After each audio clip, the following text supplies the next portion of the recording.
வணக்கத்துடன் pepper and salt news என்கின்ற இந்த வலையொலியில் உங்களை சந்திப்பதில் நான் மகிழ்ச்சி அடைகின்றேன்.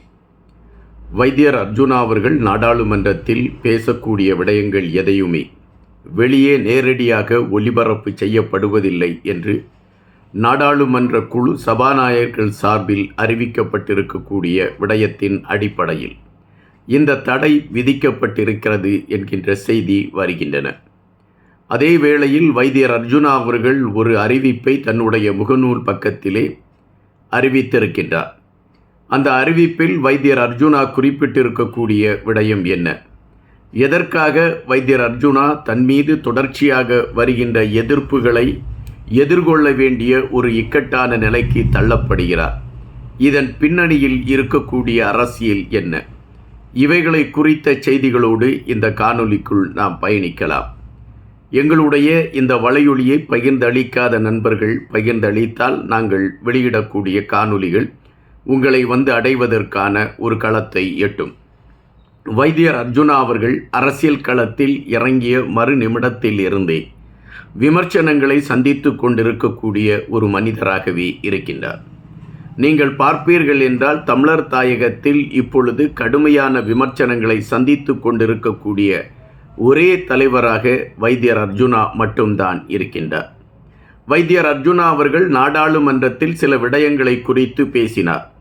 அப்படி பேசுகின்ற பொழுது இஸ்லாமிய சகோதரர்களுக்கு எதிராக சில கருத்துக்களை பதிவிட்டார் என்கின்ற செய்தி வெளியே கொண்டு வரப்பட்டது. ஆனால் வைத்தியர் அர்ஜுனா அவர்கள் அதற்கான விளக்கத்தை கொடுத்திருந்தார். நான் இஸ்லாமிய சகோதரர்களுக்கு எதிராக பேசவில்லை. எந்த மதத்தையும் புண்படுத்தக்கூடிய நோக்கம் என் மனதில் கிடையாது. அனைவரையுமே ஒற்றுமையான களத்தில் பார்க்க வேண்டும் என்று நினைக்கக்கூடியவன் நான். தையீட்டு விகார் பிரச்சனை வந்த பொழுது கூட அந்த தையீட்டு விகார் இடிக்கப்படக்கூடாது, இது நீதிமன்றத்தின் வழிகாட்டலின் படிதான் நடவடிக்கை எடுக்கப்பட வேண்டும். இரு இனத்திற்கு இடையே மோதல் உருவாக்கக்கூடிய களத்தை எடுக்கக்கூடாது என்பதை மிக தெளிவாக எடுத்து வைத்தவன் நான். எனவே அப்படிப்பட்ட நான் ஒரு ஒற்றுமையான களத்தோடு மக்கள் பயணிக்க வேண்டும் என்று விரும்பக்கூடிய நான் ஒரு குறிப்பிட்ட மதத்தை சார்ந்தவர்களை இழிவுபடுத்தியிருப்பேன் என்கின்ற கருத்து திட்டமிட்டு என் மீது திணிக்கப்பட்ட ஒரு விடயம் என்று வைத்தியர் அர்ஜுனா அது சார்ந்ததற்கு அவர் விளக்கம் கொடுத்திருந்தார்.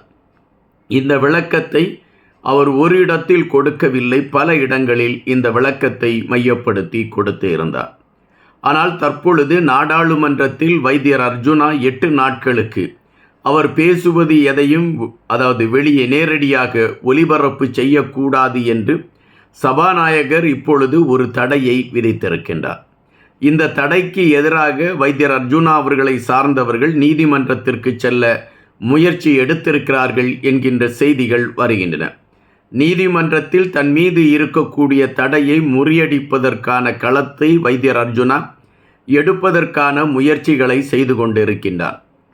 எதற்காக வைத்தியர் அர்ஜுனா அவர்களுக்கு இந்த தடையை விதிக்க வேண்டும்? நாடாளுமன்றத்தை எடுத்துக்கொண்டால் அங்கு பல தலைவர்கள் அல்லது பல நாடாளுமன்ற உறுப்பினர்கள் இருக்கின்றார்கள். ஆனால் இந்த நாடாளுமன்ற உறுப்பினர்களுக்கு இருக்கக்கூடிய பல சலுகைகளை குறித்து நாம் அறிந்திருப்போம். அல்லது இந்த நாடாளுமன்ற உறுப்பினர்கள் தங்களுடைய கருத்துக்களை பதிவிட வேண்டுமென்றால் அவர்கள் பதிவிடுவதற்கான கதவுகள் திறக்கப்படுகின்றன. ஆனால் சுமார் 75 நாட்கள் வைத்தியர் அர்ஜுனா அவர்கள் தன்னுடைய கருத்தை பதிவிடுவதற்கு போராட வேண்டிய ஒரு நிலை ஏற்பட்டது.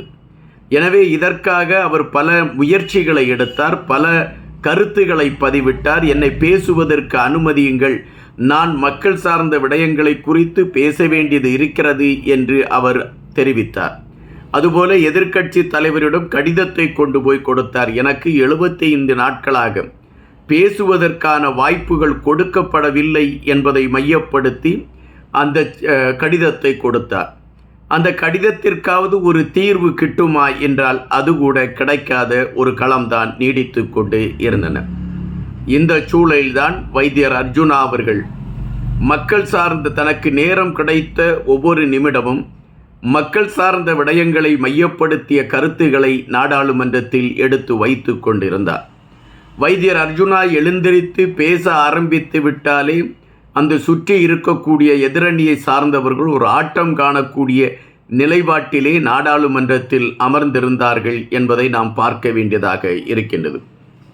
எவருக்கும் அஞ்சா மனநிலையில் அவர் எடுத்து வைக்கக்கூடிய கருத்துகள் மக்கள் மன்றத்திலே ஒரு பெரிய பேரை அவருக்கு ஈட்டி கொடுத்து கொண்டு இருக்கின்றது. மக்கள் இப்பொழுதும் வைத்தியர் அர்ஜுனாவை தங்களுடைய வாழ்வியலில் ஒரு திருப்பத்தை கொண்டு வரக்கூடிய ஒரு நாடாளுமன்ற உறுப்பினர் என்ற நம்பிக்கையில்தான் பார்த்து கொண்டிருக்கின்றார்கள். ஆனால் வைத்தியர் அர்ஜுனா மீது தொடர்ச்சியான விமர்சனங்களை வைத்து கொண்டிருக்கின்றது தமிழ் சமூகம் என்பதும் ஒரு வருத்தமான பதிவு. நமக்காக ஒரு நாடாளுமன்றத்தில் நாம் சார்ந்த கருத்துக்களை ஒருவர் பேசிக்கொண்டிருக்கிறார் என்கின்ற நிலைப்பாடை புறந்தள்ளிவிட்டு ஒரு காழ்ப்புணர்ச்சியோடு வைத்தியர் அர்ஜுனா மீது தொடர்ச்சியான விமர்சனங்கள் வைக்கப்பட்டு கொண்டிருந்த விடயங்களை நாம் பார்க்க முடிந்தது, அல்லது அதை குறித்து நாம் தெரிந்து கொள்ள முடிந்தது. அதனால்தான் வைத்தியர் அர்ஜுனா அவர்கள் தன்னோடு இணைந்து பயணித்த ஒரு சிலரை கூட இந்த விமர்சனங்களுக்கு பயந்து அவர்களை கூட அரசியல் களத்தில் இருந்து விலகியிருங்கள் என்று சொல்லக்கூடிய ஒரு நிலைமையும் ஏற்பட்டு இருக்கின்றது. தற்பொழுது வைத்தியர் அர்ஜுனா அவர்கள் தொடர்ச்சியாக பேசி அவர் பேசக்கூடிய கருத்துகளெல்லாம் வெளியே தெரியக்கூடிய ஒரு களம் அமைந்துவிட்டால் வைத்தியர் அர்ஜுனாவிற்கான ஆதரவு மக்கள் மன்றத்திலே இன்னும் அதிகமாகக்கூடிய ஒரு களம் அமைந்துவிடும். இதை எப்படி தடுப்பது என்பதை திட்டமிட்டு சபாநாயகர் எடுத்திருக்கக்கூடிய இந்த தடை அதனை மையப்படுத்தியதுதான். ஒருவனை அரசியலிலிருந்து நேரடியாக வீழ்த்த முடியாது என்கின்ற பொழுது குறுக்கு வழியில் சென்று அவனை வீழ்த்துவதற்கான களங்களை எடுப்பார்கள். அப்படித்தான் இப்பொழுது நம்மால் இந்த விடயத்தை பார்க்க முடிகின்றது.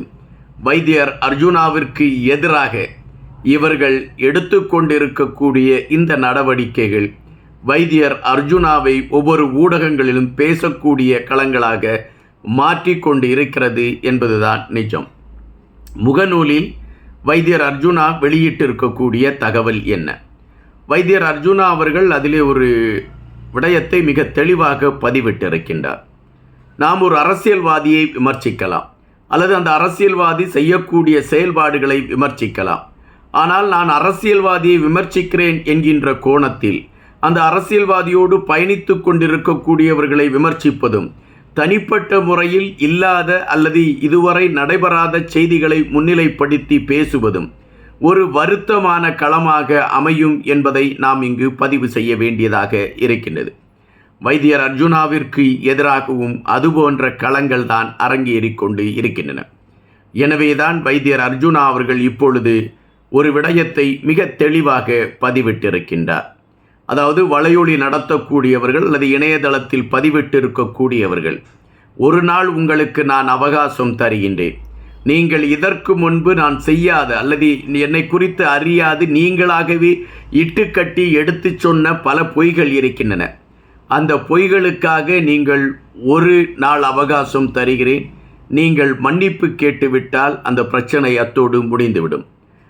இல்லை என்றால் உங்களுடைய வலையொலிகளை அல்லது உங்களுடைய இணையதளங்களை மையப்படுத்தி நான் வழக்கு தொடருவதற்கான களங்களை நான் எடுப்பதற்கான ஒரு சூழல் அமையும் என்று குறிப்பிட்டிருக்கின்றார். இது வைத்தியர் அர்ஜுனாவுடைய நிலைப்பாடு என்பதை விட காயம்பட்ட ஒருவர் கடைசியில் எடுக்கக்கூடிய முடிவு இதுதான் என்பதாகத்தான் நாம் பார்க்க வேண்டியிருக்கின்றது. கருத்து சுதந்திரம் இருக்கிறது என்கின்ற ஒற்றை காரணத்திற்காக யாரோ ஈன்றெடுத்த பெண்களை இழிவாக பேசுவதும், அவர்களை மையப்படுத்தி தவறான கருத்துக்களை பதிவிடுவதும் நாம் கண்கூடாகவே பல விடயங்களை குறித்து பார்த்திருக்கின்றோம். எனவே வைத்தியர் அர்ஜுனாவுடைய இந்த அவசர அறிவிப்பு உண்மையிலே பலருக்கு இப்பொழுது கிளியை உருவாக்கியிருக்கும் என்பதுதான் நாம் இங்கு வைக்கக்கூடிய ஒன்றாக இருக்கிறது. நன்றியுடன் இன்பா.